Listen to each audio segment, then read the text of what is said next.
नमस्कार, आप देख रहे हैं जन टीवी और मैं आपके साथ आकांक्षा पारिक। खबरों की शुरुआत से पहले एक नजर हेडलाइंस पर।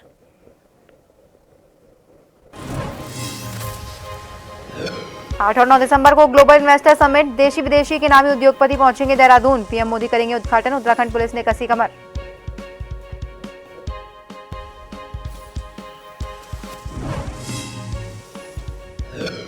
पूर्व मुख्यमंत्री हरीश रावत का आज मौन व्रत, किसानों की मांग का मामला। वहीं भाजपा प्रदेशाध्यक्ष महेंद्र भट्ट ने कसा तंज, कहा उनका मौन रहना ही उचित।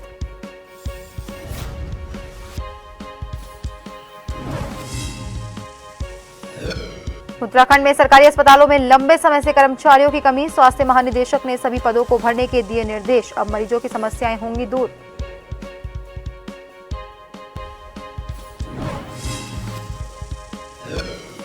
हरिद्वार में नशीली दवाइयों को लेकर ड्रग इंस्पेक्टर का चेकिंग अभियान, 5 मेडिकल स्टोर और 2 क्लिनिकों को किया सील। लाइसेंस दिखाने में असमर्थता पर कार्रवाई।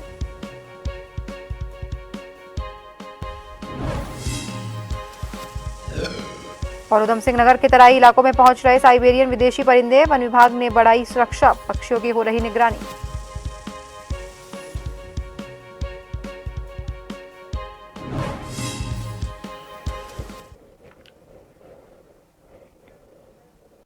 और अब खबरें विस्तार से। 8 और 9 दिसंबर को होने जा रही उत्तराखंड ग्लोबल इन्वेस्टर समिट 2023 को लेकर तैयारियां पूरी हो गई है। इस बात की जानकारी मुख्यमंत्री पुष्कर सिंह धामी ने दी है। उन्होंने कार्यों का निरीक्षण किया। इस दौरान उन्होंने ये भी कहा कि शहर पूरी तरह से सज गया है, सड़कें दुरुस्त हो गई हैं और ये राज्य स्थापना के बाद पहली बार हुआ है। उन्होंने कहा ये उत्तराखंड के पास एक बेहतर मौका है कि राज्य में निवेश स्थापित हो, जिससे प्रदेश के विकास को 4 चांद लगे।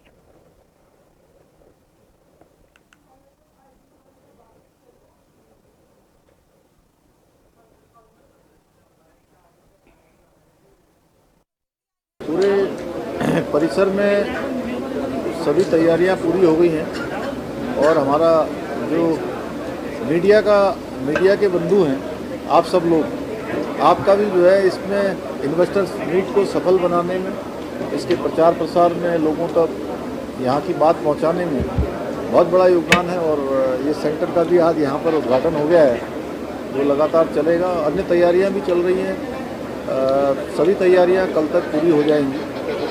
शहर के अंदर सड़कों का काम भी तेज़ी से चल रहा है, दीवारों पर लेखन और पेंटिंग्स, यहाँ की फसाड, ये हमारे लिए हर प्रकार से मौका है। जहाँ इन्वेस्टमेंट आना, यह भी हमारे लिए एक बड़ा मौका है उत्तराखंड राज्य के लिए।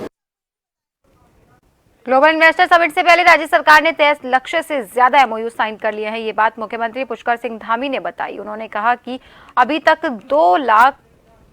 2.5 लाख करोड़ से ज्यादा के एमओयू साइन हो चुके हैं, जबकि कई एमओयू साइन और होने हैं। उन्होंने कहा कि जो राज्य हित में ज्यादा से ज्यादा रोजगार सृजित करेगा, उनके साथ एमओयू साइन किए जाएंगे, ताकि प्रदेश में बेरोजगारों को रोजगार मिल सके।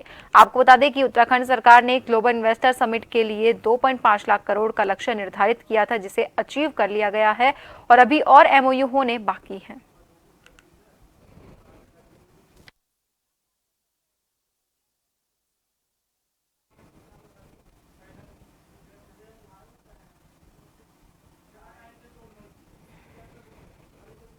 फंडिंग पर विशेष ध्यान दे रहे हैं और जो एमओयू के जो लक्ष्य थे उससे ज़्यादा हम अभी एमओयू हो गए हैं और बहुत सारे एमओयू अभी हमारे पास हैं, प्रस्ताव में लोगों ने दिए हुए हैं, उनका भी हम आकलन कर रहे हैं। और इसमें जो अत्यधिक राज्य के लाभकारी होंगे, राज्य में रोजगार देने के लिए जिनकी ज़्यादा प्राथमिकता होगी, हम अपने उसमें भी उनको प्राथमिकता देंगे।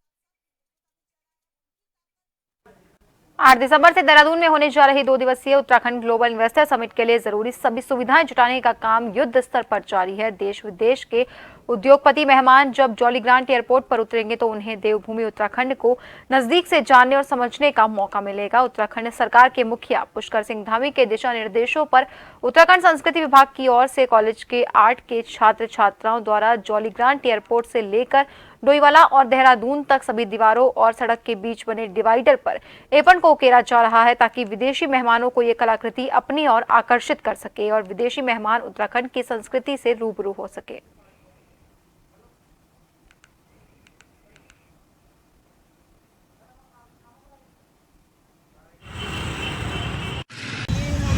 कल हमारे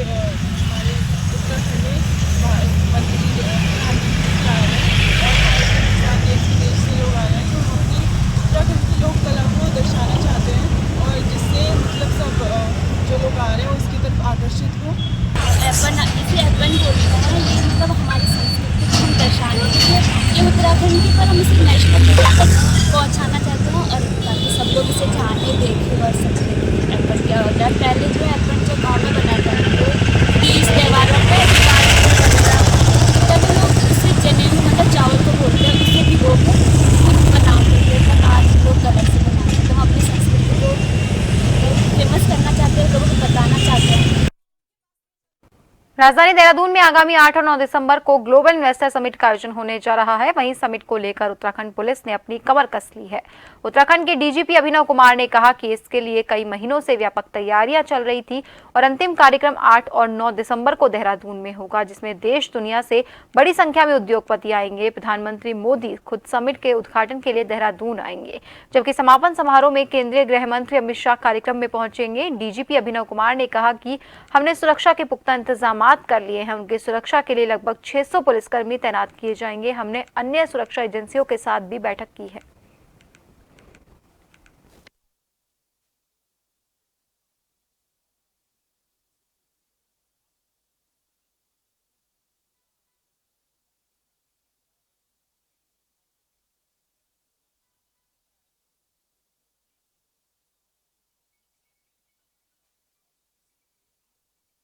देखिए, हमारे माननीय मुख्यमंत्री जी ने उत्तराखंड के औद्योगिक विकास के लिए एक ग्लोबल इन्वेस्टर समिट का आयोजन किया है और कई महीनों से इसकी बड़ी व्यापक तैयारी हर लेवल पर तैयारी चल रही थी और इसका जो फाइनल इवेंट है वो 8 और 9 दिसंबर को देहरादून में एफआरआई के ग्राउंड्स में होना है, जिसमें देश विदेश से हजारों की संख्या में बड़े इन्वेस्टर्स और उद्योगपति वगैरह आएंगे और तमाम सिविल सोसाइटी के और दिल्ली से और सब जगह से देश के कोने कोने से भी बड़े इंपॉर्टेंट लोग आएंगे। और इसके इनॉग्रेशन में ऑनरेबल प्राइम मिनिस्टर खुद आ रहे हैं और उसके अगले दिन समापन के समारोह में ऑनरेबल यूनियन होम मिनिस्टर साहब खुद आ रहे हैं। किसानों के गन्ना मूल्य की बढ़ोतरी और मुआवजे सहित कई मुद्दों को लेकर कांग्रेस के वरिष्ठ नेता और पूर्व मुख्यमंत्री हरीश रावत ने 1 घंटे का मौन व्रत रखा। आपको बता दें कि राजधानी देहरादून के गांधी पार्क में सैकड़ों की संख्या में कांग्रेसियों के साथ हरीश रावत ने गांधी प्रतिमा के नीचे मौन व्रत रखा। इस मौके पर हरीश रावत ने कहा कि वो किसानों के मांग को लेकर लगातार आंदोलन करते रहते हैं और इसी क्रम में आज उन्होंने ये मौन व्रत रखा है।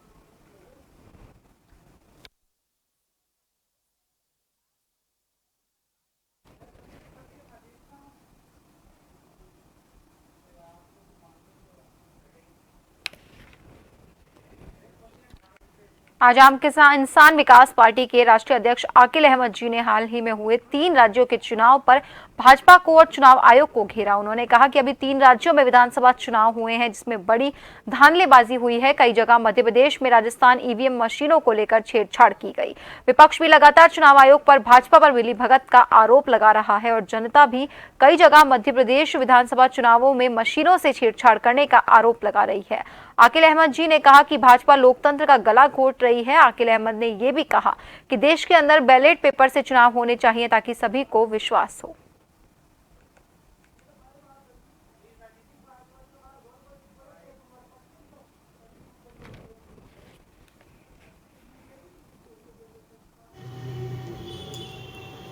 कि जब तक ये ईवीएम रहेगा तब तक बीजेपी को कोई हरा नहीं सकता और बीजेपी इस देश में लोकतंत्र की हत्या करने पे लगी हुई है।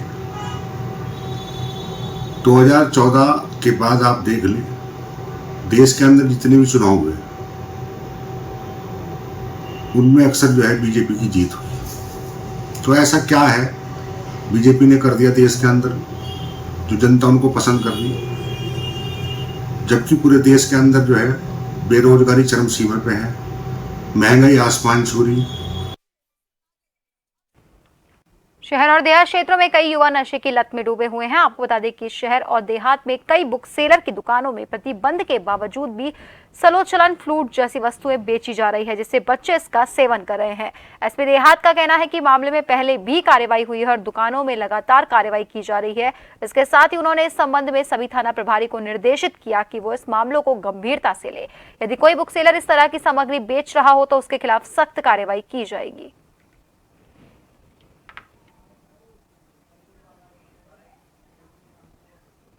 देखिए, इसमें मुख्य रूप से जो हमारे स्टेशनरी विक्रेता बंधु हैं उनसे अपेक्षा की जाती है कि वे ऐसे बालक जो इसका दुरुपयोग कर सकते हैं उनको इस तरह की सामग्री ना बेचें।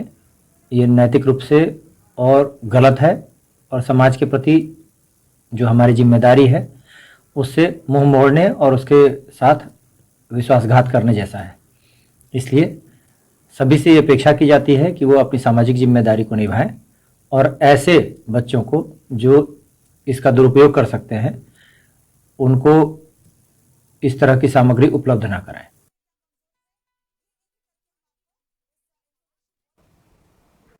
भानेवाला में स्थित अंग्रेजी शराब की दुकान के बगल में स्थित होटल में बीती रात लगी आग ने तांडव मचा दिया। वहीं आग ने होटल के साथ 3 अन्य दुकानों को अपनी चपेट में ले लिया। अंग्रेजी शराब के साथ 3 अन्य दुकान जलकर खाक हो गई। स्थानीय पुलिस और फायर ब्रिगेड के साथ एसडीआरएफ की टीम कई गाड़ियों के साथ मौके पर पहुंची और कड़ी मशक्कत के बाद आग पर काबू पाया गया। वहीं आग लगने का मुख्य कारण शॉर्ट सर्किट बताया जा रहा है। वाइन शॉप के कर्मचारी अंकित ने बताया कि इस आगजनी से दुकान को 2.5 करोड़ का नुकसान हुआ, जबकि बगल में ही स्थित कैंटीन संचालक अनिल जायसवाल को 6 लाख का नुकसान हुआ।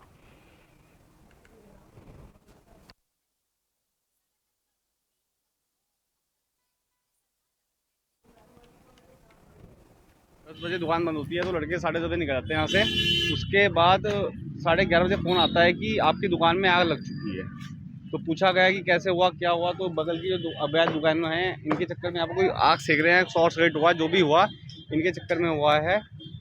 और उसके बाद हमारी दुकान में आग लगी है। बहुत भयंकर आग लगी थी। बहुत भयंकर आग लगी हुई थी। उसके लगभग हमारे पास 10 गाड़ी फायर ब्रिगेड आई थी और एसडीआरएफ मौके पे थी, कोतवाली डोईवाला मौके पे थी, सीओ साहब खुद मौके पे आ गए थे। तो कितना हुआ है? नुकसान लगभग 2 से 2.5 करोड़ के आसपास नुकसान हो चुका है। कैंटीन 6-7 लाख रुपये नुकसान हुआ इसमें। 11 बजे मैं यहाँ से गया हूँ, 11 बजे कुछ मिनट में यहाँ से गया और घर पहुँच गया मैं 11:15 बजे। 11:15 बजे फ़ोन आ गया मेरे को कि दुकान में आग लग गई। जब तक मैं आया दुकानें खत्म हो चुकी, जल गए। 6-7 लाख रुपये का नुकसान हुआ है। आगे थी फायर ब्रिगेड? फायर ब्रिगेड आगे क्या वजह, क्या रहा, वजह क्या रही, कारण क्या रहा इसका? ये शॉर्ट सर्किट रहा। क्या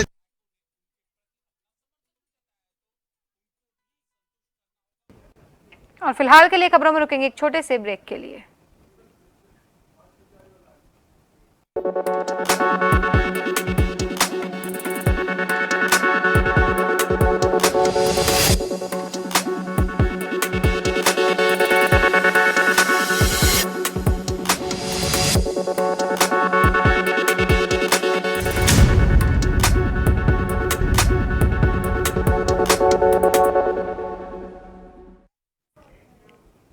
ब्रेक के बाद एक बार फिर से आप सभी का स्वागत है। बढ़ते हैं अगली खबर की ओर।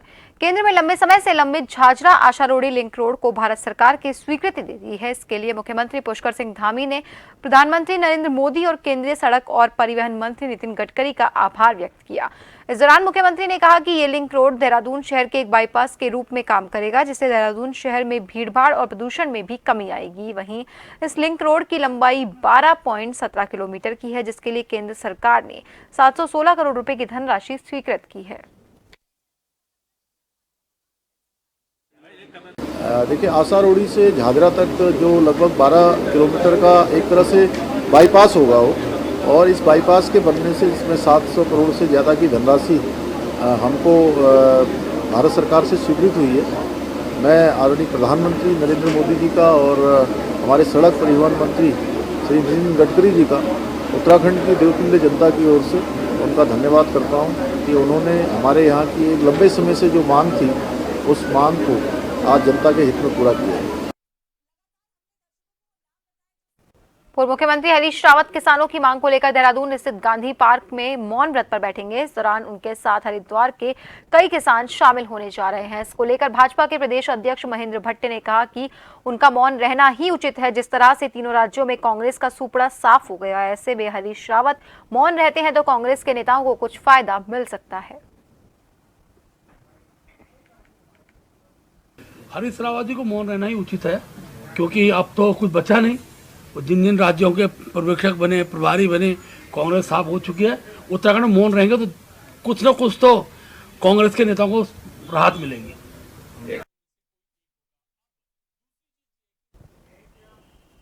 प्रदेश के विभिन्न सरकारी अस्पतालों में बीते लंबे समय से तमाम कर्मचारियों की कमी चल रही है, जिसके चलते मरीजों को खासी दिक्कतों का सामना करना पड़ रहा है। ऐसे में विभाग के लिए सबसे बड़ा सिरदर्द तमाम ऐसे अस्पतालों में कर्मचारियों की भरपाई करना है, जहां पर बीते लंबे समय से वार्ड बॉय और स्टाफ नर्सों जैसे कर्मचारियों के पद खाली पड़े हैं। हालांकि स्वास्थ्य महानिदेशक विनीता शाह ने जानकारी देते हुए कहा कि सभी जिलों के सीएमएचओ को निर्देश दिए गए हैं और कहा गया है कि जहां जहां अस्पताल में कर्मचारियों की कमी चल रही है, ऐसे अस्पतालों में खाली पड़े पदों को जल्द भरा जाए। उन पर तैनाती करने के लिए सीएमओ को निर्देशित कर दिया गया है और कार्रवाई चल रही है। कब तक उम्मीद जताएं मैम कि ये अलग अलग सीएमओ को निर्देशित किया है, तो उस हिसाब से वो कार्रवाई कर रहे हैं। उधम सिंह नगर के किच्छा चीनी के पेराई सत्र 2023-24 का शुभारंभ कार्यक्रम राजनीतिक अखाड़ा बन गया है, जहां कार्यक्रम की अध्यक्षता कर रहे विधायक तिलकराज बेहड़ धरने पर बैठ गए और वरिष्ठ अतिथि पूर्व विधायक राजेश शुक्ला और चीनी मिल ईडी त्रिलोक सिंह ने विधि विधान से गन्ने की बेल्ट का बटन दबाकर सत्र का शुभारंभ किया। इस मौके पर जय जवान जय किसान के नारे के पूर्व विधायक राजेश शुक्ला ने कहा, हमारी सरकार किसानों की हितैषी है। उन्होंने कहा, सरकार द्वारा उठाए जा रहे कदमों से कांग्रेसी बौखलाए हुए हैं, इसीलिए शुभ काम में बाधा डालने का प्रयास कर रहे हैं। वहीं क्षेत्रीय कांग्रेस विधायक तिलकराज बेहड़ अपने तमाम समर्थकों के साथ चीनी मिल परिसर में धरने पर बैठ गए। विधायक का आरोप था कि चीनी मिल प्रशासन जानबूझकर उनका अपमान कर रहा है।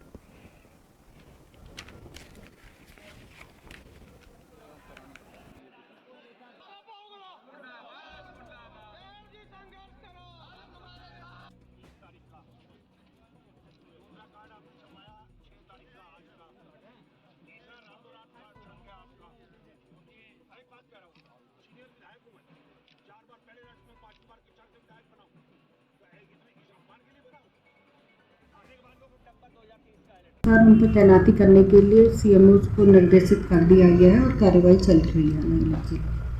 कब तक उम्मीद जताएं मैम कि ये अलग अलग सीएमओ को निर्देशित। लगातार 3 कार्ड छपे हैं, 3 कार्ड। ये शुगर फैक्ट्री अपमानित नहीं कर रही जनप्रतिनिधियों को, तो क्या कर रही है? 3 कार्ड। इसका विरोध कर रहा हूं और ये परंपरा ठीक नहीं है। और सबसे बड़ी बात है कि पूर्व विधायक अपने आप को पूर्व मानने को तैयार नहीं है। ये उन्होंने एक 12/9/2023 को पत्र लिखा है, जो विधायक नगर पालिका इच्छा ईओ को अपने आप को पूर्व मानने को तैयार है। पद का दुरुपयोग है, पद का दुरुपयोग। अपने आप को विधायक नहीं मानने को तैयार कि मैं विधायक नहीं हूं, अपने आप को विधायक मान रहे हैं। जिन्होंने जनता ने चुना, 10,000 वोट से मैं चुनाव जीता। हालात क्या है? आखिर ये डेमोक्रेसी कहाँ जा रही है? लोकतंत्र कहाँ जा रहा है? पूर्ण है। कांग्रेस को नौटंकी की राजनीति आती है, इसीलिए कांग्रेस की दुर्दशा पूरे देश में हो रही है। जिस तरीके से छत्तीसगढ़ में, मध्य प्रदेश में, राजस्थान में इनकी दुर्गति हुई है, इनको समझना चाहिए कि अब जनता बहुत जागरूक है। किच्छा चीनी मिल का पेराई सत्र शुरू हो गया, कार्ड छप गए, उसके बाद आप धरना दे रहे हो कि सत्र शुरू किया जाए। ये नौटंकी को समझ नहीं रहे क्या? और आज जब धरना दे रहे हो, क्या मतलब है? भाई, जिस चीनी मिल ने सबसे ज़्यादा भुगतान किया, 150 करोड़ रुपए का भुगतान हमने कर दिया, जो रिकॉर्ड है पूरे प्रदेश में।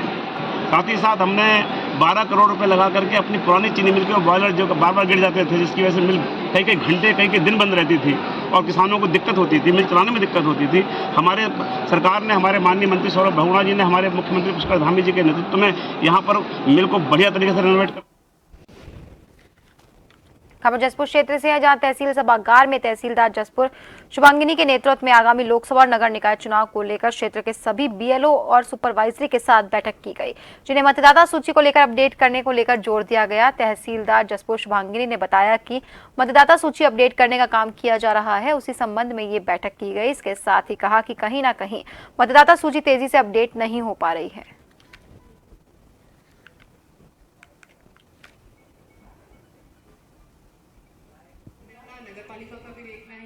को पता है, अभी मतदाता सूची अपडेट करने का कार्य चल रहा है, तो उसी संबंध में हमने जो विधानसभा जसपुर है उसके समस्त बीएलओ सुपरवाइजर्स को बुलाया हुआ था, क्योंकि कहीं ना कहीं हमारी जो सूची है वो बहुत तेज़ी से अपडेट नहीं हो पा रही है। तो उसमें जो समस्याएं आ रही हैं उनको सुनने के लिए और कैसे हम उसको जल्दी से जल्दी रिजॉल्व करके अपनी मतदाता सूची अपडेट कर सकते हैं, उस संबंध में ही एक बैठक रखी गई थी, जिसमें सभी बीएलओ और सुपरवाइजर उपस्थित थे और उन सभी को कड़े निर्देश जारी किए गए हैं कि वो जल्द से जल्द जो भी मतदाता आज भी छूटे हुए हैं, जिनका वोटर लिस्ट में नाम नहीं है, जिनका वोटिंग आईडी नहीं बना हुआ है, तुरंत उसको बनवा लें। धर्मनगरी हरिद्वार में सिडकुल क्षेत्र में पुलिस के साथ मिलकर हरिद्वार की ड्रग इंस्पेक्टर अनीता भारती द्वारा नशीली दवाइयों की विकृति की मिल रही शिकायतों पर कार्रवाई करते हुए छापेमारी की गई, जिस दौरान मौके पर कोई भी अवैध नारकोटिक ड्रग तो बरामद नहीं हुई, लेकिन मेडिकल स्टोर जब चेक किए गए तो उनमें से 5 मेडिकल स्टोर अपने लाइसेंस दिखने में असमर्थ दिखाई दिए। वहीं 2 क्लिनिक पर कोई भी दस्तावेज नहीं पाए गए, जिनको मौके पर ही हरिद्वार की ड्रग इंस्पेक्टर अनीता भारती द्वारा बंद करवाया गया। इस दौरान 5 मेडिकल स्टोर और 2 क्लिनिकों को सील किया गया।